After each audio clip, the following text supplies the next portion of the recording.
Hey there EastEnders fans, welcome back to the channel, where today we're diving deep into the drama, the festive chaos and of course the iconic moments from one of the biggest TV events of the year, the EastEnders Christmas episode. For the past decade, the residents of Albert Square have been given us unforgettable Christmas twists, but from explosive storylines to shocking character departures, but which Christmas truly stands out as the ultimate holiday episode? Well, that's what I'm here to find out. In this video, we're ranking every single EastEnders Christmas from 2013 to 2023.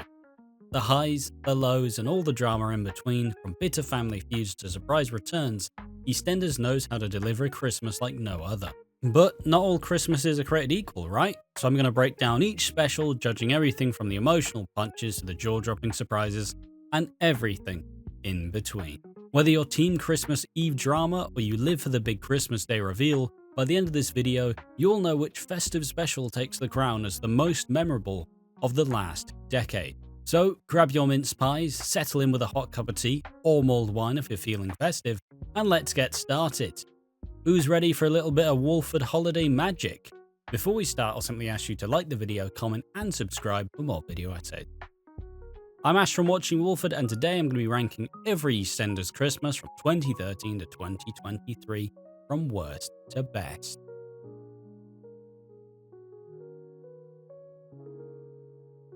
I will say we did do a tier list at the start of the month where we kind of went through ours, me and Piggy going through our responses, but through the month I've gradually come to enjoy a lot more of these episodes than I did at the time, so this list will probably not look much like the other one. Christmas 2020. EastEnders Christmas 2020 is undoubtedly a divisive and ultimately unsatisfying episode, ranking low among the series' Christmas special. A cocktail of strange character choices, weak storytelling and awkward production made it a tough watch, particularly when compared to the traditional highs of an EastEnders Christmas special. One of the episode's main issues is the odd characterization and bizarre relationships that feel forced and unbelievable. Ian Beale and then Sharon Beale, once best friends, are now married and run the Queen Vic together. It's as if someone wrote a who's who's of awkward pairings and their names were randomly selected. Ian, once again the victim of a tragic boat crash that resulted in the death of Denny Watts, Sharon's son, is now portrayed as the central antagonist, with everyone seemingly gunning for him. This twist not undermines Ian's character but also raises questions about the consistency of the writing, particularly how Sharon goes from grief-stricken to actively participating in Ian's downfall. I mean, if someone locked my son in a room, I wouldn't be serving them Christmas dinner, but maybe that's just me. The boat crash was a chaotic sequence involving several characters, and while Ian's actions are directly linked to the tragedy, the show's execution and pointing the finger is unclear and muddled. Sharon's pursuit of revenge for her son's death, yet siding with Phil Mitchell, who also played a part in the events, further dilutes the emotional weight. It's like blaming someone for burning your house down and inviting them over to roast marshmallows in your back garden. Another storyline that failed to deliver was the return of Lucas Johnson, Denise's ex-husband and a serial killer who previously faked Denise's death. His unexpected appearance at the church and his insistence on confessing his sins should have been a gripping moment. But instead, it felt like the moment where you finally get a package you've been waiting for, only to realise it's just a pair of socks. His reunion with his daughter Chelsea and the insinuation of a darker side to his character doesn't provide the shock value it could have. Instead, it quickly devolves into, oh, this guy is back. From what was meant to be a light subplot, Martin and Ruby Fowler's first Christmas as a married couple falls flat. Martin's inability to prioritise his wife over the Slaters, especially Stacey, becomes an exhausting cycle that ultimately ruins any sense of warmth. Stacey believes Martin still has feelings for her, but honestly, who wouldn't? I say that, I'm the opposite. I always have feelings for Martin. Ruby's anger and the tension with Martin comes across as forced, like a bad Christmas cracker joke, but instead of a corny punchline, it's just Martin being clueless. After the show's hiatus due to the pandemic, the return to filming resulted in several uncomfortable decisions. The camera angles, which are overly zoomed in on the characters, make the episode feel claustrophobic and hard to watch.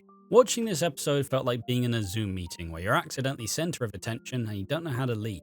I half expected someone to say you're on mute, but instead we got too many awkward close-ups of people staring at each other like they just met in an elevator. EastEnders has always excelled at mixing gritty drama with occasional light moments, but in Christmas 2020 the balance is completely off. The constant focus on violence, revenge and betrayal creates a bleak atmosphere that's hard to escape from. It's like watching a Christmas special, except instead of carolers, you've got angry mobs. While this era was characterised by a darker, more crime-centric tone, it feels overdone here, with moments of relief few and far between. The lack of light-hearted moments means that when moments of levity do appear, they feel as out of place as a snowman in a heatwave. Ultimately, EastEnders Christmas 2020 fails to capture the magic that should come with a Christmas special. The characters are in the wrong places, the plotting is inconsistent, and the production choices undermine what should have been an emotional and tense Christmas special. Ian Beale's role as central villain lacks the shock factor, and the other storylines like Lucas's return and Martin and Ruby's troubled marriage are poorly executed. The awkward filming style further hinders any chance of immersion, making the entire episode feel like a misstep in the series' legacy. It's like trying to open a Christmas cracker, only to find a damp paper hat inside. This Christmas is a stark reminder that sometimes EastEnders can be too focused on the dark, grittier side, neglecting the emotional depth and warmth that makes its festive episodes so memorable. Let's hope next year they don't gift us another year of gritty, but remember, it's actually Christmas. EastEnders Christmas 2017. Well, 2017 Christmas in EastEnders was something. Max Branning, the man who's made misery an art form, is at his absolute worst. He's been through a lot, released from prison after being falsely accused of killing Lucy Beale, and he's now trying to make it work with Stacey. Unfortunately for him, Stacey's having none of it. She thinks he's just unhappy and trying to settle, but Max, he's hell-bent on fixing his life with the subtlety of a bull in a china shop. Then to keep things interesting, Stacey gets an old phone delivered to her door with a voicemail from someone who knows Max's dark secrets. You know the drill, it's that whole mystery phone thing, where no one knows what's on it, but we all know what's coming. And no, it's not a late Christmas card from Jane Beale, more like a countdown to Max's unravelling. Now, let's talk about Max's Christmas dinner with the Slaters, or rather, the Slater-shaped hole in his life. Max tries to avoid them because eating dinner with the Slaters is about as appealing as a soggy sprout. He gives Lauren and Abby matching pendants with a picture of them when they were little. So touching. Max, if this wasn't a soap, you'd almost think he was trying to be a good dad. Spoiler, he's not. And if we're being honest, no one knows the real reason Max is so on edge. Could it be a small matter of fact that he killed Stephen Beale? Well, they don't find that out yet. Max is still playing the good guy card, but the cards are starting to show cracks. Meanwhile, Mick and Linda are busy preparing for their vow renewal at the pub. Mick's trying to get through his vows without crying, but Irish gangster Aidan Maguire decides to crash the party. Aidan threatens Mick, saying he's got a gun hidden in the Vic and he's called the police. Mick sweats it out like he's about to face a bad karaoke session, but eventually finds the gun, hands it to Billy, and Billy dispatches of it. The gun travels from Billy to Phil, and suddenly it's all feeling like Sopranos meets EastEnders, but much less glamorous. Back to the Max show after a very festive Christmas dinner with the Slaters. Not. Max decides enough is enough. He's done trying to fit in. Enter Tanya Cross, who storms back into Walford like a wrecking ball of judgment and fury. Turns out Tanya's been sitting on a big fat secret. Max didn't just drive Jane out of Walford. Oh no, he also killed Stephen Beale. Abby overhears this and, shocked, she and Lauren disown him. Max is left standing in the wreckage of his own life, and to make matters worse, his daughters are getting in Tanya's car, about to drive off to Glasgow to escape his toxic presence. But wait, it gets better. Max, realizing he has no one left, literally his Christmas dinner had less warmth than an ice cube, heads to the Queen Vic roof, contemplating the end. Then, because this is EastEnders, Abby and Lauren see him up there and decide to hop onto the roof to try and save him. Only Lauren slips and drags Abby with her, and off they go, falling off the building like they're auditioning for a Mission Impossible movie. Max, of course, is left alone on the roof, looking down at the chaos below, while his life literally falls apart. What follows is a classic Max moment. He runs down to the square, but it's too late. Stacey and Tanya are both crying, and it's one of those you could cut the tension with a knife moments. There's no Christmas miracle here, no happy ending, just Max being, well, Max. Honestly, 2017 was a mess. Max was at his lowest point ever, and it's clear the writers were hell-bent on dragging him through every imaginable plotline just to make sure we all know he was the worst person ever. And let's not even talk about Aidan Maguire. What was all that about? A tough Irish gangster who lasted about 5 minutes before being shown the door? Not exactly the Godfather material, is he? The one thing that did kind of work was Tanya's return. She tore Max to pieces with the fury of someone who had finally seen the light after years of being sucked into his mess. She was everything we needed, someone who wasn't afraid to call Max out for all his BS. Honestly, I half expected to slap him and scream. But Max, oh Max, watching him on that roof was like watching a sad, confused man-child realize he had nothing left but his own mess to clean up. And when his daughters fall off the roof in a total soap opera moment, you kind of wonder, what is the point of this? Was the show just hoping we'd all cry because Max was sad? Or was there a deeper message about family, redemption or something? Yeah, no, didn't quite land.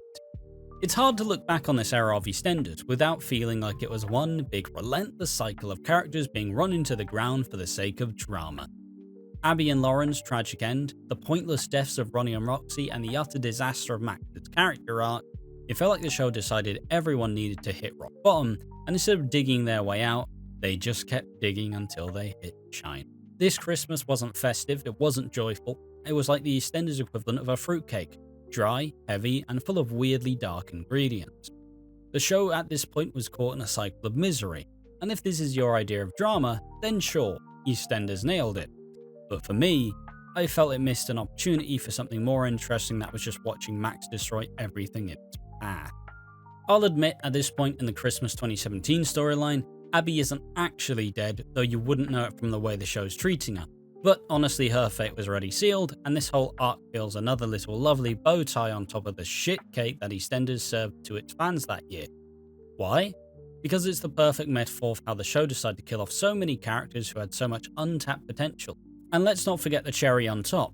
On New Year's Day last year, Ronnie and Roxy Mitchell, two of the show's most iconic characters, are killed off. Boom. Just like that. No build-up. No sense of closure. Just gone. Talk about a major slap in the face to anyone who had invested in these characters. It was like the show was on a mission during the 2010s to erode as many of its largest success stories, regardless of how many fans they had or how much potential they had to grow. It was a massive lost opportunity, and one that still hangs over EastEnders like a rain cloud. So, as we watch Max on that roof contemplating his life choices, and then watch the inevitable fall of Abby and Lauren, it's hard not to think, oh great, here we go again. As if the show wasn't already in the middle of a mass culling of its own, with characters being written off left, right and centre, and for what? To make room for who exactly? The answer was nobody, because while EastEnders was busy tossing away its most interesting characters, it wasn't exactly rolling out a new generation of stars to pick up the slack. I still mourn the loss of Abby, Roxy and Ronnie, characters who sure may have needed a bit of a break from the relentless drama of EastEnders, but instead were handed a permanent exit to the one they could always call home, the grave. It's a bitter pill to swallow, especially when these characters had so much more to give. Ronnie and Roxy were icons in their own right, and Abby, well, she was just starting to get a groove after years of being under Lauren's shadow. But no, instead of letting them evolve, they were shoved off the show, leaving us with nothing but the memory of what could have been. It felt like the ultimate thanks for your service from EastEnders, except the bosses were flipping the bird at us from beneath the table. EastEnders Christmas 2021. Christmas 2021. What a merry little disaster. Whitney and Kira and all their "we're going to rattle this killer's cage" glory tried to expose Gray Atkins to his unsuspecting fiancée, Chelsea. Meanwhile, Janine, dressed as Santa's little helper, or let's be honest, Santa's not so little desperate, is trying to prove to Mick that she's good, while putting the moves on a man who somehow reminds her of Frank. As Christmas kicks off, Janine's shimmying around in a very flattering Santa outfit, while Jack and his team prepare to arrest Phil Mitchell for Tina Carter's murder. But don't worry, there's still time to redecorate Phil's house, courtesy of Kat, who gives it a fresh leopard print staircase. Honestly, if the house doesn't scream "I'm a bad decision" at least 500 times, does it even count as Phil Mitchell's home? Phil, ever the charmer, decides to impress Kat with a beautiful necklace. It's like he's auditioning for the role of Mr. Christmas. But of course, things aren't as smooth as he'd like them to be, because plot twist, he forgot to tell Kat he invited Sharon over for Christmas. Talk about recipe for a disaster. If only he had a mistletoe to hide under. Back to our leading lady, Whitney, who in a classic soap move decides the best way to take down Gray is by dressing like she's auditioning for Santa's little stripper. That line's so unreasonable. She's popping champagne and heavily flirting with him, dropping all the lines about how they almost got together once upon a time. But Gray? He's having none of it. He belittles her, and in true soap fashion, Whitney admits she does have feelings for him because in her mind, Gray is strong, powerful, and abusive? Yeah, that's not exactly a healthy dynamic, Whit, but let's not forget she's trying to seduce him out of marrying her best friend. Meanwhile, Janine's clearly having her own issues with seduction as she dresses up like a low-budget Christmas elf and tries her best to get Mick Carter to fall for her. Spoiler, he doesn't initially, but she'll try again. She is nothing if not persistent, and persistent is an understatement when it comes to Janine, who's about as subtle as a foghorn in a library. They do kiss under the mistletoe, however. Now onto the Beals, aka the family that's been through more drama than a Lifetime movie. Rocky gets handed a deck of cards from Kathy with a bunch of family photos, but the real drama comes from Sandy, Dottie's mum, shows up like the final boss to wrestle his and Dottie's lies and tries to blackmail him. Kathy, Bobby, Sonia and Dottie watch as Rocky has a major family meltdown, which really shouldn't surprise anyone because this family has more secrets than an amateur detective club. Speaking of family chaos, Janine goes full throttle on gift giving and gives Scarlett a pony. Because nothing says I love you like publicly flaunting the fact that you can afford to buy a whole horse for your kid. You know, just in case anyone didn't see you flexing in the back row. Back to Whitney, who's not done exposing Gray's secrets. He tries to warn Chelsea that Gray killed Chantel and he's an abusive monster. At the Beals' dinner table, Dottie has a mini meltdown after Rocky insults her mum and goes full Tom Cotton on him, revealing Rocky's not rich, he's not a millionaire, and he's certainly not the man he claims to be, certainly not Sonia's dad. She decides to expose him for the fraud that he is. Then, in true EastEnders fashion, the show drops the bombshell that Rocky is actually Dottie's dad, not Nick. Because nothing says happy holidays like a big family secret, and a retcon just to top it off. Who needs logic when you have Christmas drama? As for Chelsea, the wedding almost doesn't happen after Gray accuses Whitney of trying to seduce him, throwing the entire event into jeopardy.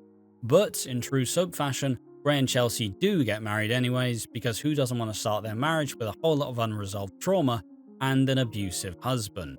And don't forget Jack and Denise, who become civil partners, you know, just to add a little dash of meh to an already lukewarm holiday cheer. Meanwhile, Phil manages to apologise to Kat and they share a Christmas kiss. Not too much Christmas magic there, but it's the thought that counts, right? Finally, we get to the good bit. Whitney sends Chelsea screenshots of Chantel's forum post about Gray's abuse. Chelsea tries to keep her cool, but it's like trying to juggle flaming torches while riding a unicycle. Impossible. She finally cracked and admits she believes Gray killed Chantel. Christmas 2021 is the exact definition of fine. The main drama, Whitney and Kirat trying to expose Gray Atkins as the abusive killer he is before Chelsea says I do and walks down the aisle into a whole lot of red flag. Honestly, I wanted to care, but I couldn't. Gray Atkins was so not the Christmas gift I was hoping for. He started out as a genuinely interesting character, a seemingly perfect guy with a dark secret, and then he just turned to a full-blown serial killer, which I'm sorry, isn't a great figurehead for what was initially a domestic abuse storyline. His relationship with Chelsea never felt convincing, mainly because they had the chemistry of a wet sponge and a brick wall. It felt like being stuck on a treadmill. You're sweating like crazy, convinced you're almost done, only to glance at the timer and realise you've got 4 more miles to go. As for Janine and Mick, I do appreciate her over-the-top approach to winning Mick's affection. Her flirty Santa's helper act was like watching a car crash in slow motion. It's awkward, it's cringy, and you can't look away. But it's also Janine. What else would you expect? It does end up working in the end and they share a kiss, but the eternal Linda factor looms. As for Mick and Linda, well, they never really should have split up, even in the worst circumstances, and that point is exclaimed by Danny Dyer departing the show in the next year. I accept they wanted to tell this long-running story of the de-evolution of the Carters, but considering we haven't quite reached the conclusion yet many years on, it is crushing to watch. The Beale family drama... Oh no. Sandy's reveal that Rocky is Dottie's real dad instead of Nick was an unnecessary retcon that felt like an ill-timed turkey in the oven. It didn't make sense and frankly added nothing but more confusion to an already messy Christmas dinner. In conclusion, Christmas 2021 was not a festive affair, it was more like the leftovers of a Christmas feast. Sad, underwhelming and ultimately unsatisfying. If you're a fan of the Gray Atkins storyline, maybe you liked it. But for me, it was a series of missed opportunities and awkward moments that left me wondering how EastEnders could go from such a strong dramatic start to Well, whatever that was. I can't complain, however, it firmly cemented Coronation Street and Hollyoaks above EastEnders in my favourite soap conversation at the time. Christmas 2018. Christmas 2018 was a Christmas disaster for the Slater family, and that's putting it mildly. If Christmas is supposed to bring joy, then the Slaters were the poster children for ho, ho, nope. Cat Slater was the shining star of the train wreck, and let's just say it was a Christmas where everything that could go wrong did. The episode opens with Merry Xmas Everybody by Slade as we flash back to the Slater family Christmas from yesteryear, complete with Uncle Harry handing Cat a gift with a disturbing line, "I know what you like, girl," followed by a grin that could only be described as terrifying. Cut to present day where Alfie wakes Cat up with a classic line, "You've had too much sherry," which, let's be real, was probably the least offensive thing said all day. Meanwhile, Hayley's having a very awkward moment with Alfie, showing off baby Cherry and getting absolutely zero interest from Alfie, who's clearly over it. As the day unfolds, the Slater clan, including Big Mo, Jean, Ian and Stacey, gather in the kitchen to prep for Christmas. And of course, Ian's trying to run the kitchen like he's Gordon Ramsay. The only problem, no one's actually listening to him. Classic Ian. Stacey, who's fully aware of Alfie and Hayley's little secret about their baby, is ready to spill the tea. She threatens Alfie, "Leave or I'll tell Cat everything."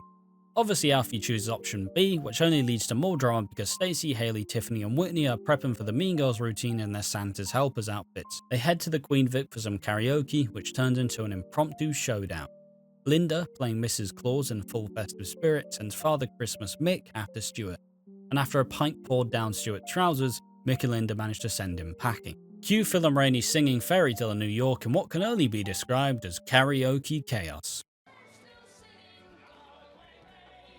Back at the Slater house, Alfie's about to make his grand exit, because he's a stand-up guy. But before he goes, he really wants a lock of Cherry's hair. Hayley gives it to him, Cat spots it and bam, Cat puts two and two together. Cat kicks everyone out except Jean, Alfie and Hayley, and then hold on to your festive hat. Jean admits she knew about the whole thing and deliberately kept it from Cat. As you can imagine, Cat flips, and in true Slater fashion, things go from bad to worse. Next up, the Vic. Cat's had enough and ends up singing Merry Xmas Everybody in the most haunting, soul-crushing way possible. It's like the scene where you try to enjoy a Christmas dinner, but your cousin keeps bringing up politics. Cat then proceeds to proposition Max in the toilets, but for the first time in his life, Max isn't having any of it. Cat storms out and Stacey, God bless her, follows her for an intervention. Cat, absolutely breaking at this point, realises Stacey knew all along. What does she do? Smashes Alfie's car window and storms upstairs to pack her bags. But Alfie really wants her to stay.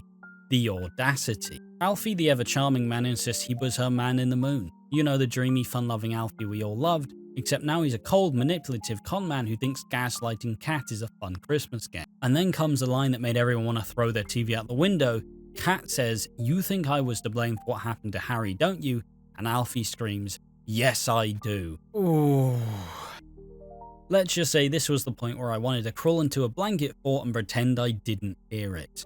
Right, so at this point in the video essay, we've just reached the point where Alfie Moon has told Cat that he basically blames her for her being sexually abused by her uncle. Do you want to very quickly explain why that's so absolutely horrific? The reason why this does not work, it's because everything before he says, the reason why you got sexually abused as a child can be salvaged. You can salvage that, but you reach a point in a relationship or a friendship where if someone blames you for something tragic that happened in your life, it's not going to sit well. It is so batshit stupid of an idea. It's because I don't know what Alfie Moon did. I don't know what Shane Ritchie did to people behind the scenes. He's a well-known character. You want to give him a new edge. It's like when they reboot a kid-friendly TV show, but they make it super edgy, super dark.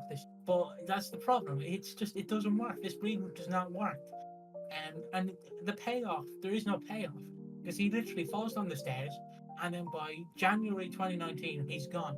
You don't see him again until 2022, where he literally, I believe his comeback scene is he walks into Peggy's bar, and then he's like, "Hey, Cat. You Who's this? Your home slice." You want to get back together? No, the last time You were here. Oh, no, we don't talk about that. We don't talk about that bit. It can't be salvaged. It immediately ruins a character.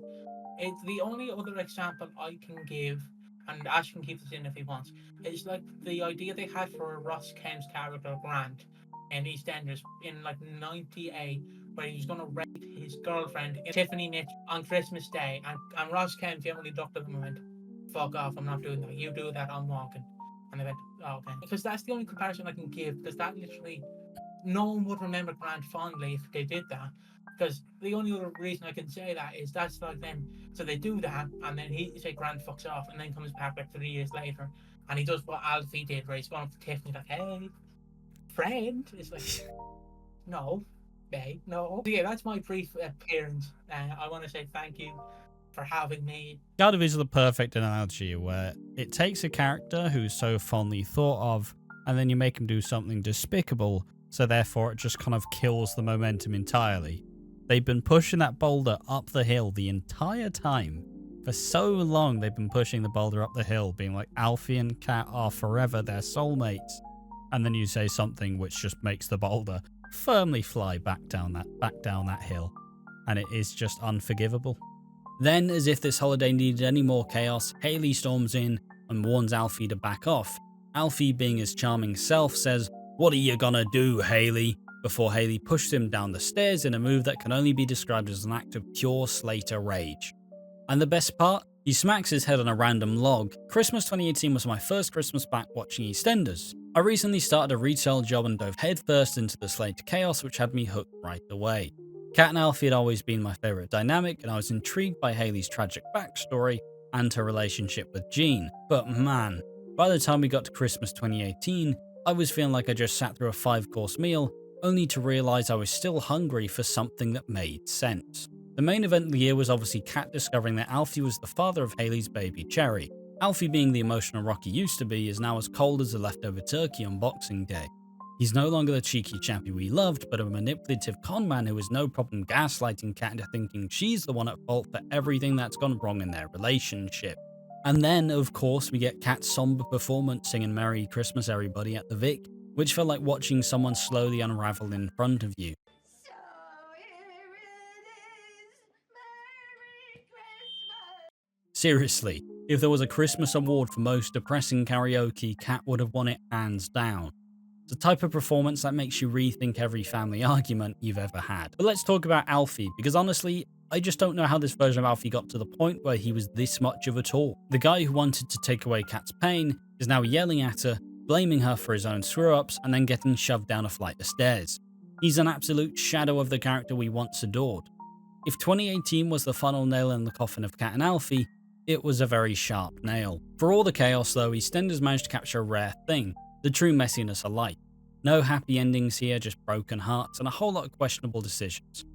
If they were trying to show that love doesn't always have a happy ending, first they picked the wrong couple to do that with, considering Kat and Alfie's original exit back in 2005, and second, they absolutely nailed it.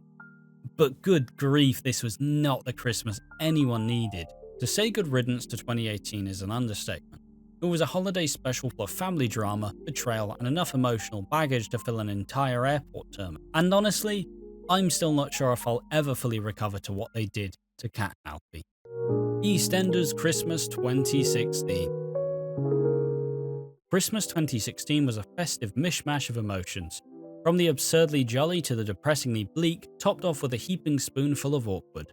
It was the return of EastEnders icon Michelle Fowler, though, to be honest, she wasn't quite the Michelle we remembered. The character was recast thanks to Susan Tully's refusal to return, leaving us with Jenna Russell, who looked a bit more chic schoolteacher and a lot less intense 80s soap legend. Michelle hasn't been seen since '95, so you think her big return would pack more punch. But no, instead Michelle spent her Christmas wandering around reminiscing about the past, catching up with old friends and most notably, refusing to explain why she was actually there. We kick off the episode with Sharon and Phil wrapping presents for Denny, with Denny being a typical kid immediately tearing into them. Sharon only lets him open one gift because, let's face it, the Mitchells have standards. Meanwhile, Phil's glowing like an overripe banana, clearly in desperate need of a liver transplant. Seriously, it's like he's auditioning for a role in The Simpsons.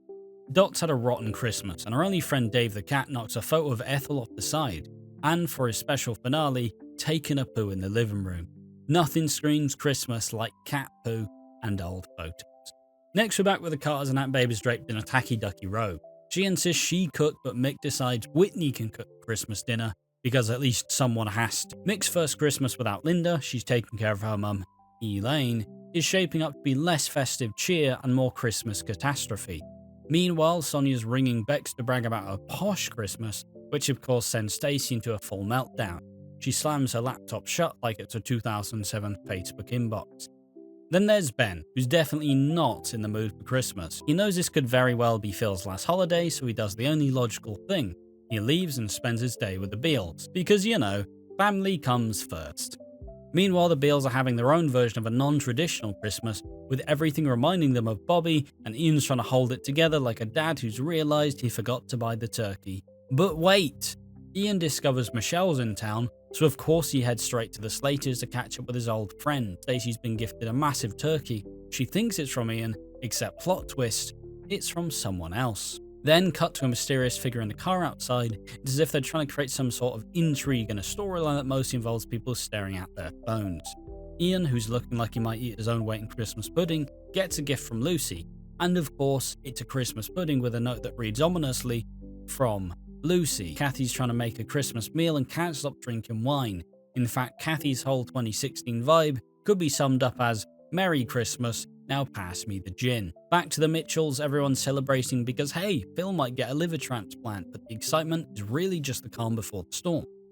Christmas at the Fox's house is a whole different vibe. Denise, Libby, Patrick and Derek, Pauline's old gay friend, are all gathered round pretending like everything's totally fine, but they can't escape the drama because honestly, what's Christmas without a bit of a meltdown? Cut to Dot, who's having the bleakest Christmas ever, along with her cat Day. Dot tries naming the cat Ethel because, well, why not add more confusion to an already depressing day? Meanwhile, Michelle's out at Arthur's allotment, reminiscing about her dear old dad. Naturally, she hops in a cab with Phil and Sharon to head to the hospital, because let's face it, Michelle's just here for emotional support. To the Carters, Mick's been gifted a jumper from Linda, which, bless him, looks like it was knitted by a grandma trying to make a duvet. It's big, it's clumpy, and Mick, being Mick, dips his sleeve in the gravy like it's the most natural thing in the world. At some point the power goes out, and Dot's sitting in the dark listening to the Queen's speech while Ethel, the cat, not the dead woman, licks itself. The drama is real, folks. At this point, Roch is wandering around the square in last night's clothes barefoot, because why not make a dramatic entrance on Christmas Day? Jack scolds her like the grumpy daddy's destined to become. Meanwhile, Aunt Babe figures out that the only working gas cooker is at the Queen Vic, so she offers to cook the dinner for the entire square, which is honestly the most practical thing anyone's done all episode. As the families gather at the Queen Vic, we see everyone contributing their food to the great communal dinner. Patrick and Derek are well on their way to being plastered, while Libby makes awkward comments about Derek having feelings for Patrick. Cut to the hospital chapel where Sharon's praying for Phil's transplant, and Ben, Jay and the kids arrive to show their support. Mick and Linda finally get to have a moment alone, and Mick reveals how much he loves the oversized jumper, which we all know is definitely a lie. And at least for a brief moment, it looks like everything's going to be okay. But of course, this is EastEnders, so we get the most inappropriate innuendo of all time. Really, love, don't touch Dot's pussy. Don't know where it's been. Don't touch Dot's pussy. Don't know where it's been. Sorry? Excuse me? I can't even begin to process how that line made it past the censors, but here we are. The episode winds down with Michelle getting a mysterious message, and Derek, who clearly missed the moment about Christmas cheer, decides to serenade the group with the song on the piano. Then Lee gets taken away by the police for setting up a robbery at the Vic. Finally, Stacey's heading home, and when she hears someone say, "Hello, Stace," it's Max, the mystery gifter. And just like that, the Christmas miracle unfolds. Max has gotten out of prison for a crime he didn't commit, and now he's back in time to save the day. A lot of people criticize Christmas 2016 for being a bit boring or uninteresting, but in a year full of dark, gritty storylines, it was nice to get a bit of festive cheer, even if that cheer was sprinkled with oddball moments and questionable innuendo. It's memorable, sure, but memorable doesn't always mean good, especially when you got a recast Michelle Fowler stumbling around, not quite fitting into the show as she once did. The Mitchells' Christmas was heavy on drama, with Phil's liver transplant looming over everything, and as per usual, the dialogue was a little bit much. Like when Sharon casually says, "Every time I look at our best before date, I wonder if Phil's going to make it." Merry Christmas, Sharon? Still, the highlight of the episode was the community spirit. Nothing says Christmas like everyone descending on the Queen Vic to share food because their cook is all mysteriously broke. Dot, though, had the worst Christmas, alone with her cat Dave, who knocks over pictures and poos in the living room. But in a heartwarming twist, everyone eventually makes it to the Vic as they all pitch in to buy Dot a washing machine, which she absolutely loved. That was the Christmas moment we needed. Oh, and let's not forget the most inappropriate line in soap history. Lily, don't touch Dot's pussy. You don't know where it's been. Jesus Christ. As for Michelle's return, yeah, let's just pretend that it didn't happen. It was a messy reintroduction to a character that deserved so much more, especially considering Susan Tully's iconic original portrayal. With Michelle's return quickly becoming one of the series' most forgettable moments, it's clear why EastEnders has stayed away from bringing back characters from the 80s since. And if anything, this episode makes one thing clear. Susan Tully's Michelle will forever be the real Michelle Fowler, and no one, not even Jenna Russell, is going to change that. Christmas 2015. Christmas 2015 was a whirlwind, like a turkey on a roller coaster. The drama? Absolutely. The tension? Through the roof. Sharon and Denny have just discovered that Bobby Beale killed Lucy, which is a great way to ruin any holiday meal. Sharon, in her infinite wisdom, cancels the dinner, but the Beales show up anyways, like they're auditioning for the Great Christmas Dinner Crashers. Meanwhile, Phil's dealing with his issues by trying to drink away Christmas, so naturally, he's a little too merry for the occasion. At the table, Ian and Phil engage in a Who's the Worst Uncle competition, while Denny keeps threatening Bobby like he's auditioning for a role in Taken 4. After a tense family dinner, Bobby decides it's time to not ride his bike to clear his head. He's planning something a bit more sinister. Enter Bobby with blood on his shirt, which is suspicious even by Walford standards. Ian and Phil decide to head to Walford Common to investigate. You know, because getting drunk and driving in the middle of a Christmas crisis is definitely the best option.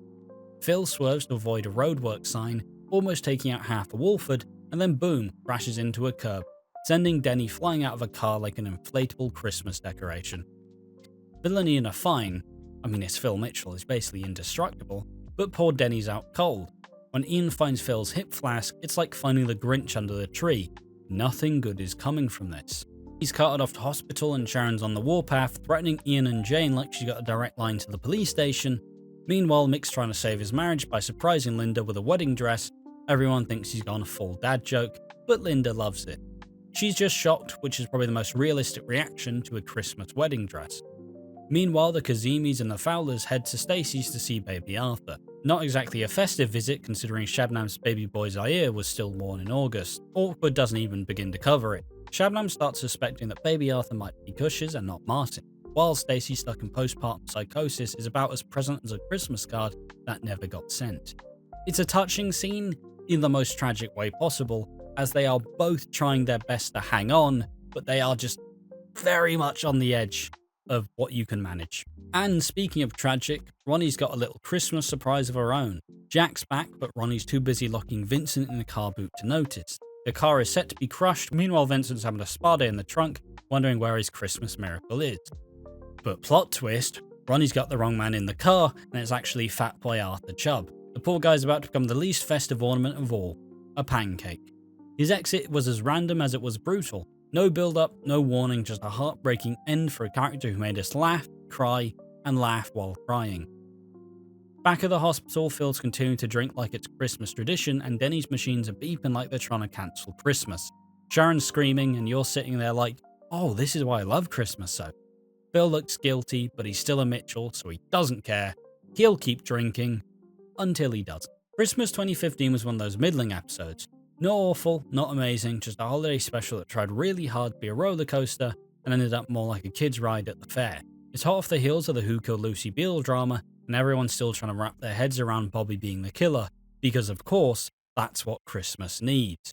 Family secrets and bloodstained shirts. But honestly, Bobby and Denny aren't exactly the greatest actors to carry such a high-stakes story. The whole Bobby is Nick Cotton 2.0 thing, it just doesn't quite land because, well, they're not Nick Cotton. The fear here is all about Denny potentially snitching, but even that feels a little forced. Sharon's mama bear routine was honestly exhausting. Denny's a brat, Sharon defends him like he's the last turkey on the shelf. The kid causes chaos and then Sharon acts like everyone is out to get her precious angel.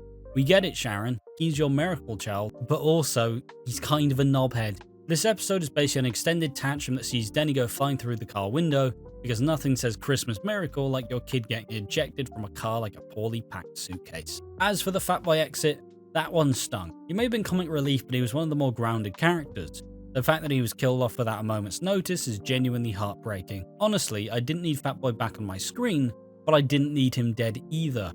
What a waste. Oh, and the big Phil Mitchell moment, "You'll die if you don't stop drinking." Well, Phil's been hearing that for years, and yet here we are. In short, Christmas 2015 delivered on big family drama, but missed the mark on making us care about half of it. We did get a crash, a tragic exit, and a couple of random emotional moments, but honestly, it wasn't quite the Christmas cracker we were hoping for. Just another year of EastEnders proving that even during the holidays, nothing is safe, not even your liver. For EastEnders Christmas 2019. EastEnders Christmas 2019 is a festive bonanza filled with lies, betrayal, and a good old-fashioned love triangle. And of course, some light family murder. Because what's Christmas without a little chaos? Keanu Taylor's fate is sealed after his affair with both Sharon and her stepdaughter Louise. The episode opens with Ben and Phil getting ready for the big day, discussing their Christmas plans with all the holiday cheer of a true Mitchell. Phil hands Ben a mystery package and cryptically claims she's going to deal with Sharon. Meanwhile, Martin, our beloved, in his bad boy vigilante phase, is ready for action. Linda's in the hospital where the nurse basically says, "Hey, you're alive. Congrats," as hypothermia strikes. Mick is desperately distracting himself by making Christmas dinner, because what better way to cope with your wife being in a death spiral than burning a turkey? The Slaters, of course, are thriving, barricaded in their house because the Panasars jacked up the rent just for fun. Honestly, you could put this entire family in a snow globe and it would be an accurate representation of their life. They're stuck. Bex wants her old dad back while the Cottons settle into their perfect Christmas. Dot, still on her "I'm rich thanks to Dr. Leg's wheel high" is a walking Christmas miracle, while the rest of us are wondering how the Slaters will survive without another free Christmas dinner. Sonia genuinely tries to cover this up, and honestly it feels like one of those family squabbles that end up in a lot of shouting and no one actually winning. But then, plot twist, Ben has an idea that'll make Martin's problems go away. Murder Keanu. Ben's always got the perfect solution to problems, doesn't he? Mick's in full denial mode as he distracts himself with Christmas dinner prep, while Linda spirals further into alcoholism. Lee returns wanting to confront Mick for leaving Linda in the hospital alone. Mick's like, "Sorry, I was trying to make sure the stuffed turkey didn't catch fire," and Lee's like, "Yeah, cool, but maybe focus on the person who needs you." Sadly, Linda spies a bottle of gin in the corner of the hospital room, and naturally that's her cue to spiral further. It's so festive. I love Christmas. Mo, Kat and Kush, the Slater family's lovable chaos agents, have worked out how to have 3 Christmas dinners by strategically eating at multiple households. Sharon's setting the Christmas table and Phil's already in rage mode. He screams at Sharon, demanding she confess about the affair with Keanu. Oh, you bet it's awkward. We've got Phil Mitchell and Sharon, and it's about to get very real. Sharon, like a deer in the headlights, breaks down and admits to the affair, claiming it happened because Phil was ignoring her. But wait, it's worse. She says Keanu made her feel alive, because nothing says Christmas joy like admitting you slept with your husband's right-hand man. Phil, seething with rage, hurls a chair across the room. This of course excites Sharon, who's just happy to see that her choice in Keanu made her feel something. Louise is breaking down, calling Sharon an elephant, and honestly it's the least awkward part of this entire evening. Keanu, always the hopeful knight in shining armour, still plans to run away with Louise. That is their last chance at a happy ending. Right? Wrong. Phil of course tells Sharon that he started divorce proceedings, as if their day wasn't already jam-packed with emotional manipulation. Martin, always ready for a dirty job, gets a text from Ben to kill Keanu. The plan is afoot, and like any good vigilante, Martin chloroforms Keanu. Louise isn't fooled and warns Keanu, "Don't take a Mitchell for a fool." Phil, Ben and Louise gather for their merry toast while Keanu is, well, not exactly alive anymore.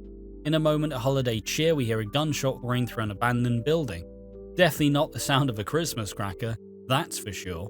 Martin, clearly rattled, shows off a video of him killing Keanu to Ben, shifting the power dynamics between the two of them.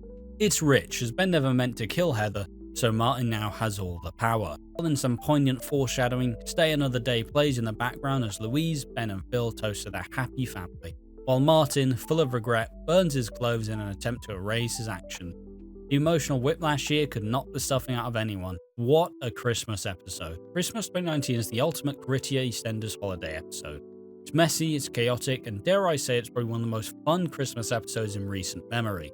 The twisty relationships and the emotional highs and lows make it feel like a proper holiday roller coaster. Keanu's rise and fall, from the good man who just wanted to be a part of the Mitchell family to his tragic end, is an absolute highlight. The affair with Sharon, it was messy and steamy, and honestly, who could blame Sharon for choosing a younger man who actually made her feel wanted? In true Mitchell fashion though, betrayal leads to his downfall. Ben's cold manipulation, Martin's reluctant descent into vigilante Dom, and the sheer mess of the Slaters trying to hack their way through multiple Christmas dinners makes this episode a joy to watch, even if it's a bit too messy for some.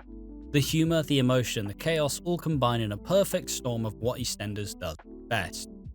The ending, with Stay Another Day playing as a masterclass in foreshadowing, hinting at what's to come for these characters, especially for Keanu and Sharon. It's fantastically messy, and in hindsight we all underappreciated it when it first aired. This episode doesn't just serve as a Christmas special, it serves as a perfect commentary on the chaos of the Mitchell family, the slings and arrows of love and betrayal, and how nothing is ever quite as it seems in Christmas in Walford. It may have underpromised, but it over-delivered, delivering a grittier, more chaotic holiday episode than we could have imagined. I'm just happy it wasn't me in that chair when Phil Mitchell went on a rampage.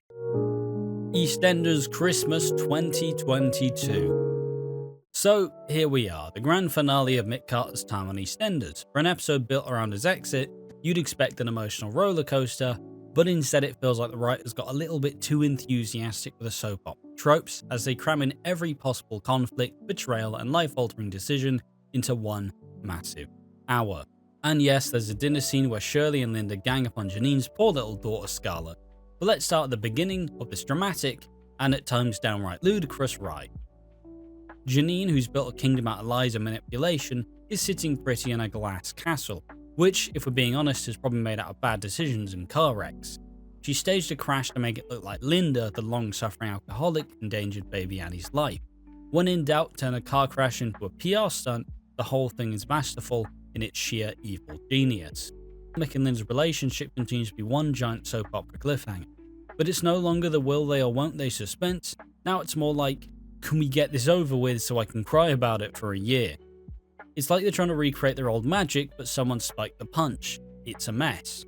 Still, the dinner scene in which Shirley and Linda emotionally harass Scarlett into revealing Janine's lies is pure EastEnders gold, even if it makes you wonder if anyone in Walford has a healthy relationship with food, let alone dinner party. But back to the real drama, the Phil-Alfie-Cat triangle, which reaches new heights of absurdity. Here's the kicker, Phil's been keeping a very close eye on Cat, and upon discovering that Alfie's behind the 30k robbery from him, he decides to confront Alfie. Now, I don't know about you, but I was half expecting to burst into a full-on wrestling match. Cat and Alfie are put in the past, and Phil and Cat are defined as the future. Again, it was like a door slamming shut on a relationship that never should have been reopened in the first place. Let's talk about Lola and Jay. Amidst all the heartbreak, there's this one beautiful, sincere moment. Jay proposes to Lola despite her battling cancer. It's sweet, it's heartwarming, and it gives us a brief break from the chaos. But Lola, ever the realist, initially turns him down, thinking it's just a pity proposal. Jay, in his infinite wisdom and heart, reminds her that you wouldn't want to marry anyone else. If you didn't tear up a little bit at that, then I question your soul. Okay, so we're back at the love triangle that's been cooking since forever. Mick, Linda, and Janine. After much emotional upheaval, and let's be honest, some seriously screaming at the TV level tension, Mick finally confronts Janine and her lies. The whole scene is full of drama. Mick calls her out, says he never loved her, and then just as you think the episode might wrap up with some form of closure, we get the final twist. Mick and Linda kiss, and in case you were wondering, yes, it's the "we're meant to be together" kiss, which basically signals the return of the Carter dynasty to EastEnders, cue the violins, and broken hearts. But hold up, because instead of just basking in their love story, Mick and Linda decide, in the grand tradition of soap operas, to go after Janine, who's naturally made a dramatic exit by this point. They go all chase the villain on us, because what's the point in finally being happy if you can't ruin someone else's life for good measure? And so we end up in a classic EastEnders car chase where Mick, Linda, and Janine take the car all the way to the cliff to Dover. I'm taking full-on soap opera madness. Janine's driving like a maniac, because why wouldn't she, and decides she's going to try and escape the wrath of Mick and Linda. But wait, then in one of the most over-the-top moments in soap history, Linda does what only Linda Carter can, she yanks the bloody wheel and sends Janine's car flying over the cliff. The thing about Linda Carter is, when she goes rogue, she goes all the way. If this were a reality TV show, she'd be the one pulling out the most dramatic stunts to win every challenge. Mick, being the hero or idiot depending on how you view him, decides to jump the cliff to save both Linda and Janine. Very heroic. He gets to save Janine, but then in an absolutely gut-wrenching turn of events, we watch as Linda somehow managed to get out of the wrecked car and re-emerge to the surface, but Mick, none the wiser, plunges further into the sea. With To Build a Home playing in the background, Linda screams in agony because you know when you think your husband is dead, screaming is an appropriate response. Okay, so when this episode first aired, I was definitely a little harsh in my reactions, mostly because I was tired of the constant will they won't they between Mick and Linda, which always seemed to be dragging. We get it, writers, they're soulmates, but can we move on? After nearly 2 years of reflecting, I've come around to realizing that, well, they are soulmates. But here's the thing, this wasn't just an episode about Mick and Linda rekindling their love. No, this episode went for broke. A fiery dinner confrontation, secrets unraveling, revenge, and Linda Carter almost committing vehicular manslaughter to prove she really does love Mick. They are meant to be together, and yes, their reunion was a long time coming. However, what frustrated me the most was that in the end, they chose to chase Janine for revenge rather than walking into the sunset together. And that in a nutshell is EastEnders for you. Everyone has their happy endings, except they usually ruin them by being dramatic. Mick and Linda could have had everything, but no, they had to make it much more complicated. The saving grace here, Ricky Butcher's comeback. He had a great role in the whole thing, kind of like the Greek chorus, providing some much needed comic relief amid this absurdity. I'm hoping he returns alongside Tiffany and Keegan. Let's make that happen, please. In the end though, this episode did serve its purpose, shifting Linda's narrative and setting the stage for whatever tragic beauty clencher is cooking up for her in the next chapter. Was it worth it? I'm not sure, but in true EastEnders fashion, it definitely made some bloody entertaining TV. EastEnders Christmas 2013. The time of year when EastEnders throws all its festive cheer out the window, replaces the turkey with toxic family feuds, and delivers the kind of drama that makes Jaws look like a rom-com. And this Christmas special? It was all about Janine Butcher's dramatic exit from Walford and epic rivalry with her stepbrother, David Wicks. Spoiler alert, if you thought this would end with a warm, fuzzy family moment, you clearly don't understand EastEnders at all. So Janine has one goal this Christmas, to get away with murder. And not just any murder, oh no, her husband's murder, Michael Moon. He was a maniac, sure, but it turns out Janine's got an even bigger mania. She wants to claim the Queen Vic as her own, and she's willing to literally kill for it. Family, murder and property, this is the EastEnders version of the most wonderful time of the year. Enter David Wicks, the man with a vendetta, and by vendetta I mean a burning desire for £250,000 to fund a Christmas miracle. Or you know, the best cancer treatment money can buy for Carol. But that money locked away in Janine's vault, and guess what? She doesn't want to share. So what does David do? He threatens her with a confession. Not the fun Christmas confession about what they think of Aunt Edna's jellied salad, but the dark and sinister confession that Janine killed Michael Moon, and Carol's niece Alice is taking the fall for it. Let's put that confession on ice. The tension in this episode could cut through a Christmas pudding. Janine's like a cat on a hot tin roof as she tries to cover her tracks while David keeps pressuring her for that sweet $250k. We get a lot of bickering because what's Christmas without family arguments? There's even a moment where they argue about Pat Butcher, who's still looming large in their lives like a red lipstick wearing ghost of Christmas past. Spoiler, David throws Janine under the bus while pretending to care. She in turn nearly drives him under it. In another corner of Walford, the Jacksons are hosting their own Christmas dinner. Bianca attempting to impress Terry, who, let's face it, looks like a bold gnome in a jumper. Terry's ex-wife Nikki rolls up uninvited, which, let's face it, is about as festive as finding out your turkey's been replaced by tofu. Sorry, V. Bianca, in her holiday sparkle, goes into the full-blown look-at-me mode. Terry, he's oblivious. Nikki, she's ready to stir the pot, literally, and so as all great Christmas meals do, it ends in a gravy food fight. In true EastEnders style, everyone's laughing, but it's clearly more of a I'm getting revenge on you for something you probably did in 1995 situation. At one point, Bianca even starts screaming at everyone like she honestly made my Christmas. But it's not just gravy being slung around the table, there's emotional baggage too. Bianca gets jealous, Nikki throws shade, and Carol, being the matriarch, is caught in the middle. It's like Christmas dinner meets Game of Thrones. but with less dragons and more dysfunctional family dynamics. While the Jacksons are trying to eat their way through the food fight, Janine's running over her brother. Literally, David's been getting in the way of her plans for weeks now, so she decides, why not make this Christmas a bit extra dramatic? Cue Janine attempting to run him over. She almost succeeds, but David's got plot armor on and gets back up like a bloke in a B-movie. He may be bruised, but he's still standing. That's when the Christmas spirit really starts to show. David finally admits that Carol's got cancer and tries to use the $250k to help her get treatment. Janine, of course, sees through his act and accuses him of being as selfish as she is. Christmas at the Jacksons' house, where no one's really looking for a happy ending, just a good old-fashioned reality check. So here's the kicker. Janine, now fully aware that Dave's going to blow her secret wide open, is packing up her bags to leave. But then, plot twist, she bumps into Mick Carter. Yes, Mick Carter, the fresh-faced pub owner who has just swooped in and bought the Queen Vic from under her nose. Janine's face when she realises that her pub dreams are slipping away, pure comedic gold. But wait, Janine's not done yet. She tries to make one last escape by snatching her daughter Scarlett and driving out of Walford. Of course, the square's always too crowded for a good getaway, so naturally Janine crashes the car into some tables. The police arrive and they haul her off in cuffs like she's the Grinch who just stole Christmas. It's poetic, really. She was planning to murder her way to victory, but in the end she gets arrested on Christmas Day. Merry bloody Christmas, Janine. When it comes to iconic EastEnders characters, Janine Butcher takes the cake. This Christmas special wasn't just about the murder confession, a long-running sibling rivalry, or Janine's sneaky attempts to get away with everything. No, it was about her finally get what was coming to her. Watching her unravel while David Wick subtly becomes the hero we never knew we needed, especially when he almost got run over, was soap opera magic. Let's talk about the real MVP of this episode, the Jacksons. Their Christmas dinner is a hot mess, but in the best way possible. Food fights, jealousy, family squabbles. This is the Christmas we all secretly wish we had, minus the gravy in our hair. Bianca's childish tantrums, Terry's obliviousness, and Nikki's uninvited presence made for some solid EastEnders comedy, while reminding us that even the most dysfunctional families have their moments of glory. It was chaotic, it was messy, and I loved every single second of it. As for Janine, it's a classic case of you reap what you sow. She didn't get away with murder, but you can't help but feel satisfied seeing her finally get taken down. Sure, Janine's had her moments, and there's a reason why she's one of the most iconic characters in soap history. But in the end, her cunning and manipulation couldn't save her from her own downfall. It was as if EastEnders was saying, happy holidays and good riddance. So, in the end, Janine's Christmas 2013 was a total ride.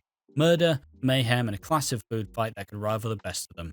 EastEnders' festive drama hit all the right notes, family dysfunction, betrayal, and of course, a dramatic Christmas arrest. A true soap classic. EastEnders Christmas 2014. This Christmas, it's the Carters' family time to shine and self-destruct. With more twists than a string of tinsel, hold on to your turkey because things are about to get messy, dark and chaotic than your average family dinner. The holiday kicks off with the Carter clan in full festive spirit. Lady Di, as always, is the life of the party, wearing a Christmas pudding on her head. It's a look, it's definitely a look. Meanwhile, the rest of the family exchange gifts, and Mick, ever the romantic, is holding on to his present for Linda like it's a gold bar. But rather than a pair of woolly socks, which honestly we're all kind of expecting, Mick's got a shiny new ring hidden away. That's right, he's planning to pop the big question, if only he knew how badly things are about to go off course. Mick, trying to be the responsible son, pulls Tina aside to break some news. Our mum Sylvie's coming to Christmas, he says, bracing himself for the fallout, but she's got Alzheimer's. That's Christmas in the Carter household for you. It's never just turkey and tinsel, it's also emotional landmines and family drama. Mick also surprises Stan with some West Ham tickets, because naturally nothing says Merry Christmas like overpriced beer and a game that'll end in disappointment. Meanwhile, over at the Beals house, the Beals and the Brannings should have a peaceful Christmas. Emphasis on try. Everything's going fine until someone discovers Lucy's old music box under the tree. The box, which once struck Lucy on the head before a tragic death, is now a ticking time bomb of murderous memories. Lauren, of course, is on full-on panic mode. She admits to Jane that she was seen heading to the Beals house on the night of Lucy's death, but never actually made it there. I swear I wasn't going to kill her, but now everybody's acting like I'm hiding something. She says, her voice shaky, sweating like a turkey on Christmas Eve. She's also worried about Max's girlfriend, Dia Summerhaze, who looks at me like I'm hiding something. Lauren, honey, no one can look at you and not think you're hiding something. Relax, you're not the only one with secrets this Christmas. Over at the pub, Stan gets romantic because who wouldn't want to slow down for the man in a suit who's already half drunk? He spins around trying to impress her with his suave moves, but at least he's trying. Sort of. Meanwhile, Johnny, living the dream in Italy, calls Mick and Linda to wish them a Merry Christmas. He chimes in, "Wish I was there," clearly enjoying the fact that they're not getting roped into whatever disaster is about to unfold. And then, just as the Carters are this close to relaxing and having a quiet Christmas dinner with a side of family drama, of course, Mick waltzes in with Sylvie, who's deep into a battle with Alzheimer's. It's Christmas, and apparently the best way to bring a family together is to throw them into a complete emotional meltdown. Cora's face goes from festive to frozen, Stan's as red as a Christmas turkey, and Tina, she looks as if she's about to sprint out the door. What do I even say to her, she panics. Welcome to Christmas with the Carters. Everyone's in the deep end, but the drama's just getting started. Mick, with the best of intentions, decides to find the wedding ring he's been hiding for Linda, and to Dean, because what could go wrong asking the man who sexually assaulted your wife for help? Dean makes a comment that sends Mick into a full-blown rage. Mick understandably flips out and bans Dean from Christmas faster than you can say microwave meal. And then we see Linda sitting in the kitchen with Pretty Flamingo playing. The song, which might sound innocent to anyone else, triggers memories of the assault for Linda. She's already fragile, and Dean's earlier remark just pushes her further. The guilt will eat you up inside. He said it's poking a wound that never healed. As the clocks tick down to dinner, we get a glimpse of Christmas at the Cotton House. Charlie and Ronnie are happily celebrating, with Nick and Yvonne pitching in to help Dot with a Christmas dinner. They laugh, joke around and take a picture together, thinking this will be a moment they'll look back fondly for years to come. But when left alone, Nick pulls Ronnie aside and gives her a warning: Christmas cheer at its finest. Back with the Carters, Mick and Linda finally get a private moment, and Mick tries to start a romantic conversation. Linda, understandably, shuts down. When Mick proposes, it's like a switch flips, she can't take it anymore. She finally admits the truth. Dean raped her. The revelation rocks Mick to his core. At first, he blames himself. "I should have protected you," he said. Visibly breaking, then comes the anger, the rage, as Mick demands to know exactly what happened. Linda, in agony, replays the traumatic details. Mick's emotions are all over the place: guilt, anger, confusion. He wants to tell everyone to go after Dean, make him pay, but Linda insists they keep it together for the sake of the dinner. "We act like nothing's happened," she says, barely holding it together. Mick's torn, but for now, he agrees. And dinner? Oh, it's a hot mess. One by one, the Carters start to vanish. Mick confesses the truth to Shirley, and she marches straight over to Dean, demanding some answers. When Dean claims it was consensual, Shirley shockingly believes him, because if it had gone wrong, surely someone would have noticed. "Oh, Shirley, sweetie, you're so wrong." Then comes Stan's big speech about how good Mick is, how well he treats Linda, and how grateful he is to have one last good Christmas. The whole room raises a glass to Mick, but things take a sharp turn when Shirley storms in, demanding Mick go outside. Cue Dean's entrance, the accusations fly, and Mick, understandably, flips. He grabs Dean, throws him through a table, and starts pummeling him.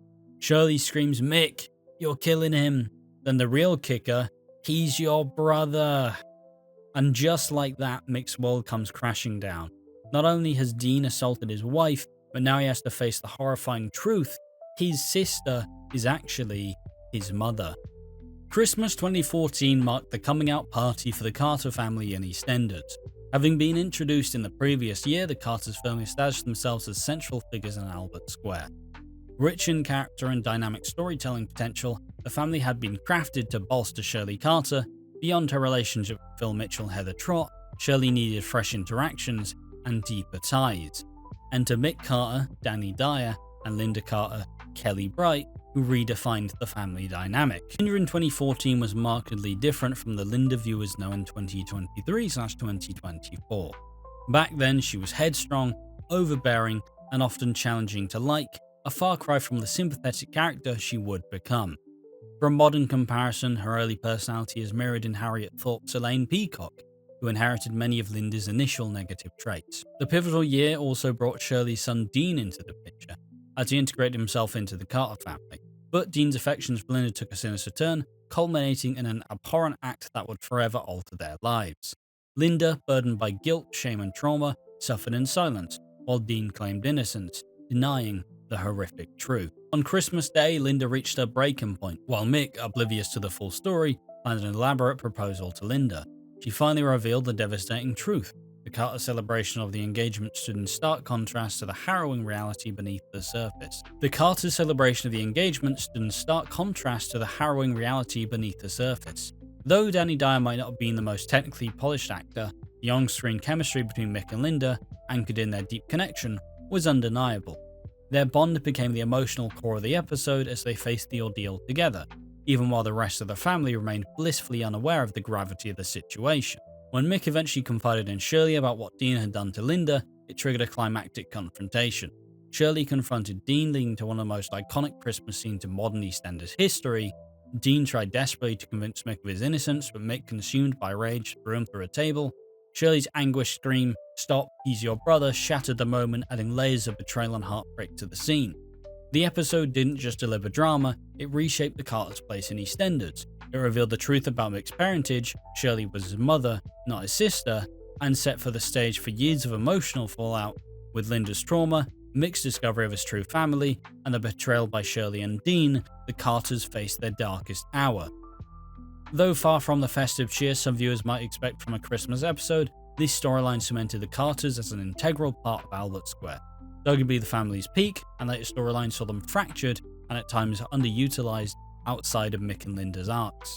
Christmas 2014 crowned Mick and Linda as the King and Queen of the Vic, a title they would hold for many years. The storyline softened Linda's edges, allowing fans to empathise with her deeply. Though it took a decade for Linda to get justice for Dean's crime, the Carter family's resilience and their triumph over tragedy became a defining element of their legacy. Christmas 2023. We kick off Christmas 2023 with Keanu wheeling Albie around on the square like he's auditioning for Father of the Year. He plants a kiss on Sharon and announces, "This'll be a good Christmas." Spoiler alert, it's not. The episode gives us a peek at what everyone's up to. Nish is getting out of prison just in time to ruin Sookie's holiday, and Jack's relationship with Denise is icier than a snowman's backside after he slept with Stacy. Stacy herself is dodging bullets literally as Nish orders a hit on Eve. Don't worry, Ravi channels her inner Frozen and decides to let her go. Over at the Vic, Linda's fallen off the wagon again, this time with a festive bottle of vodka tucked neatly in her purse. Jordan and Elaine want a quiet Christmas, but good luck when you're landlady of the Vic, setting up for Sharon and Keanu's big doomed wedding. Bernie is freezing alone at home, probably using her Christmas tree lights for heating. Desperate, she calls Mitch and Karen, who immediately want wedding gossip. Keanu's all suited up for his big day, with Martin congratulating him like he's not about to marry into chaos. Bills are opening presents, Kathy's upset because Rocky burned the cafe down for insurance fraud, nothing says Merry Christmas like arson, and Cindy's pretending to love Ian's hideous orange necklace. Phil's Christmas starts predictably, stuffing the turkey while Alfie quips, "Got your hand in another bird, eh, Phil?" But things take a turn when Bernie confronts Keanu, reminding him that he kidnapped Albie. Keanu snaps and warns her to not ruin his big day, but Bernie's had enough of his nonsense. She marches off to Phil, determined to spill the beans so Phil can blow them. The wedding itself begins beautifully, until Phil storms in like the ghost of Christmas ruined. He forces Bernie to reveal Keanu's kidnapping stunt. Sharon, understandably, isn't thrilled and punches Keanu mid-vow. He tries to explain, but Sharon hits him with a Christmas bombshell. Albie isn't his son, he's Phil's. Cue Keanu's mental breakdown.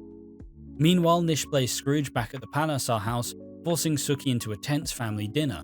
When she tries to leave, he grabs her arm, and Ravi, in a rare moment of decency, intervenes holding back Nish so Sookie can escape. They all know Nish is trouble, but for now, they're biding their time. At the Vic, the Queens of Walford, Sharon, Linda, Kathy and Denise gather for some much needed man bash, just as Phil barrels in, demanding to know if Albie really is his. Sharon tells him the truth and Phil reminds him he's not welcome in her son's life thanks to what he did to Denny. Sookie, looking for Eve, ends up at the Vic. She finds Stacy instead, and the two lock the door for a heart-to-heart about the terrible men in their lives. It's here that Sookie finally reveals the truth. She and Eve are in love. The six, now united and fed up, decide to confront Nish. They invite him to the Vic where they unleash a barrage of insults. When Sookie declares she wants to divorce, Nish loses it, grabbing her by the hair. In a scene worthy of Die Hard, the women fight back. Kathy yanks Nish's hair and Denise smashes a champagne bottle over his head, sending him to the floor unconscious. The flash-forward scene teased in February comes to life as Stay Another Day plays in the background. But wait, there's more. Keanu bursts in, still fuming from the wedding fiasco. Seeing the crime scene, he thinks he has the leverage to take Albie away. Sharon, however, delivers the ultimate verbal smackdown. Albie's not yours. This sends Keanu spiraling. You can practically see the light in his eyes dim as he snaps. trying to strangle Sharon and kill her in a fit of rage. Sookie, meanwhile, is performing CPR on Nish, who suddenly grasps back to life. As if that's not chaotic enough, Linda stabs Keanu with a meat thermometer. He bleeds out on the floor, leaving the six to deal with his body. At the end of this Christmas, they were just going to confront Nish, but it's revolted in a relatively innocent man dying on their floor by their hands. Christmas in Walford 2023 wasn't just an episode, it was a masterclass in storytelling. From its intricate setup to its shocking conclusion, the episode managed to surprise, thrill and deliver on months of careful build-up. It's the kind of soap writing that reminds you why EastEnders has endured for so long. In February 2023, EastEnders did something bold, showed a flash forward of Christmas Day where someone lay dead on the Queen Vic floor. For months, viewers speculated wildly. Was it Dean, Nish, and Jack? Keanu was barely suggested because they made some very clever misdirection. Leaked images of him at Ansell's funeral and an airport made it seem like he was far removed from the drama, but the truth was right in front of us all along, and when the moment finally came, it was clear how meticulously planned this story had been. Even when the big day arrived, the flash forward wasn't the moment we thought it would be. They teased in February as someone being hit with a champagne bowl played out exactly as expected, but the episode went further. It left us stunned by delivering more twists that no one had fully seen coming. Nish was the backbone of much of 2023's drama. Abusive, controlling and relentlessly manipulative, he was a character that made you bristle every time he appeared on screen. His treatment of Sookie, constantly gaslighting and isolating her, added layers of tragedy to her character. Sookie's transformation was one of the highlights of the year. He began as a cold figure, focusing on a family survival at any cost, but as Nish's abuse became more apparent, her vulnerability and strength began to shine. Her relationship with Eve was a more poignant and beautifully written storyline, showing a woman rediscovering herself after years of being trapped. Nish's role as both the oppressor and catalyst for her growth made him a compelling villain, and by Christmas, he was prime suspect number 1 for the flash-forward death. The moment when Nish confronted the 6 women in the Vic was electric. He attacked Sookie in front of them, exposing his true colours, and things escalated quickly. Kathy pulling his hair and Denise knocking him out the champagne bottle was a mix of tension and catharsis. With Stay Another Day playing in the background, the woman assumed their iconic flash-forward poses, making it seem like the story was wrapping up. But the night wasn't over. Keanu stormed in, furious from his earlier humiliation, and things took an even darker turn. His desperation throughout 2023 had led him down a self-destructive path. Keanu had slowly unraveled, becoming a man driven by rage and regret. When Sharon delivered the ultimate blow, reminding him that Albie wasn't his biological son, his breaking point finally came. Keanu's arc this year was a slow descent. Once seen as a fundamentally good man who made mistakes, 2023 saw him lose everything that made him redeemable. His actions became increasingly desperate, and by Christmas, he was a shadow of his former self. His unraveling wasn't just heartbreaking, it was inevitable. In his final moments, we saw the culmination of all his sacrifices and failures. Keanu's rage and heartbreak drove him to the point of no return, and his death, shocking yet poetic, was a result of the choices he made throughout the year. The brilliance of 2023 was how it elevated the 6 women: Linda, Kathy, Sharon, Denise, Stacey and Sookie, turning them all into a formidable alliance. These weren't just individual characters together, they became a symbol of resilience and strength bonded by shared trauma and a terrible secret. The male characters were equally well developed, with a mix of long-standing icons like Phil and newer faces like Ravi and Nish. Even characters like Jack, who had been somewhat stagnant, were given fresh material, pushing them into more complex and engaging storyline. What made this storyline so special was its accessibility. Whether you were a daily viewer, an occasional watcher, someone returning after years away, there was something for everyone. It brought together multiple generations of characters, creating a rich tapestry of stories that resonated across the fanbase. The unspoken bond between the 6 women was particularly compelling. Their shared experience of being hurt, abused and underestimated by men brought them together in a way that felt organic. But their actions, culminating in a murder, created consequences that no one could escape. Kathy betrayed her husband, Denise had a breakdown, and Linda struggled with her sobriety. This wasn't a clean-cut story of justice, it was messy, tragic, and ultimately unforgettable. Christmas 2023 wasn't just a standout episode, it was the crowning jewel of a phenomenal year for EastEnders. It not only delivered on every promise made throughout the year, but also masterfully tied together long-running storylines while setting the stage for even more explosive drama in the future. Under Chris Glenshaw's leadership, EastEnders has truly entered a golden era. With richly developed characters, intricate storytelling and moments that leave you on the edge of your seat, the show has firmly re-established itself as the soap to watch. This year hasn't just been memorable, it's been transformative, proving why EastEnders has remained a cultural cornerstone for decades now. While some of the years we revisited in this list were forgettable or lacked impact, 2023 stands out as a year of purpose and power. It's a reminder that long-term storytelling with careful planning and patience is the beating heart of a great long-running serial. Years like this prove that when the pieces come together, the results are nothing short of extraordinary. 2023 will undoubtedly be remembered as one of the best years in the show's history, one that fans will look back on for years to come as the turning point for EastEnders. And to wrap it up, let's get all of my picks of ranking the top 10 Christmases from 2013 to 2023 from worst to best. Number 10, 2020. Number 9, Christmas 2017. Number 8, Christmas 2021. Number 7, Christmas 2018. Number 6, Christmas 2016. Number 5, Christmas 2015.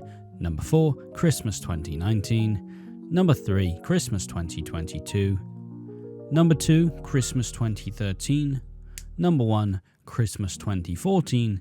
And finally, the best, the most established, the best Christmas of this decade, Christmas 2023. And that's our list.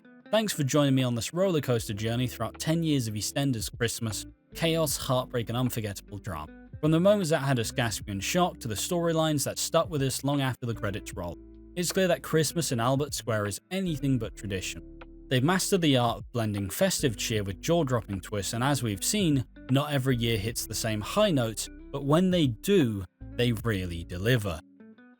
Now it's time to hear from you. Did I get the rankings right? Was there a Christmas you think deserved a better spot, or maybe one that should have been way lower on the list? Let me know in the comments. I want to hear all your thoughts and your personal favourites. If you enjoyed this video, be sure to give the video a thumbs up and don't forget to subscribe to the channel and hit that notification bell so you never miss anything watching Walford. As we look forward to the future Christmases on Albert Square, one thing's for sure. Whether it's a wedding gone wrong, a family reunion no one asked for, or a champagne bottle to the head, because of course, EastEnders will always find a way to keep us entertained. Thanks again for watching, and until next time, remember, in Walford, Christmas is never just about turkey and tinsel.